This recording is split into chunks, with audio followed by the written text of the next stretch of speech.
Test tube എടുത്തിട്ടുണ്ട്, ഒരു test tube എടുത്തിട്ടുണ്ട്. പിന്നെ a piece of marble. Okay, ഈ മാർബിളിൻ്റെ ഒരു പീസ് എടുത്തിട്ടുണ്ട്. ഈ മാർബിളിൻ്റെ പീസ് ടെസ്റ്റ് ട്യൂബിലേക്ക് ഇടുകയാണ്. ടെസ്റ്റ് ട്യൂബിലേക്ക് ഇട്ടു.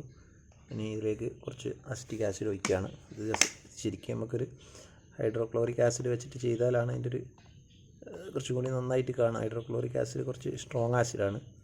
ഏതായാലും കുഴപ്പമില്ല. ഇത് നമ്മളിങ്ങനെ കുറച്ച് സമയത്തേക്ക് ഡിപ്പ് ചെയ്ത് വെക്കുക.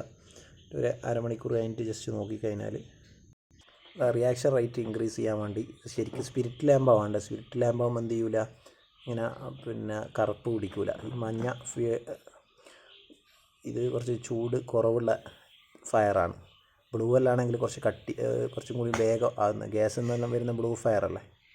അപ്പോൾ ഇതിങ്ങനെ എന്ത് ചെയ്യും, ഇവിടെ പോക്ക പിടിക്കും.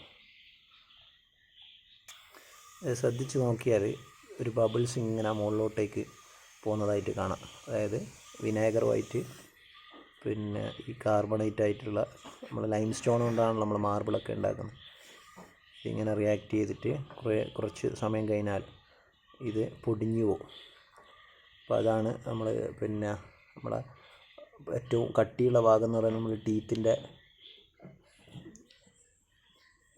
ഇനാമൽ എന്ന് പറയുന്ന ഇതാണ്. അപ്പോൾ ഇനാമലിനെ പോലും കേട് വരുത്താൻ ഹെൽപ്പ് ചെയ്യുന്ന ഒരു ആസിഡാണ് ലാക്റ്റിക് ആസിഡ്. നമ്മളെ ഫുഡിൻ്റെ ഐറ്റംസൊക്കെ ഇങ്ങനെ സ്റ്റക്കായിട്ട് എന്ത് ചെയ്യുമെന്ന് പറഞ്ഞാൽ പല്ലിനങ്ങനെ കേട് വന്നുകൊണ്ടിരിക്കും.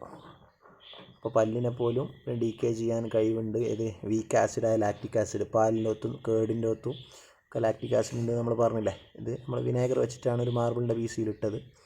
ഇത് എന്തായിപ്പോവും, കുറച്ച് കഴിഞ്ഞാൽ ഡീക്കേ ആയിപ്പോവും.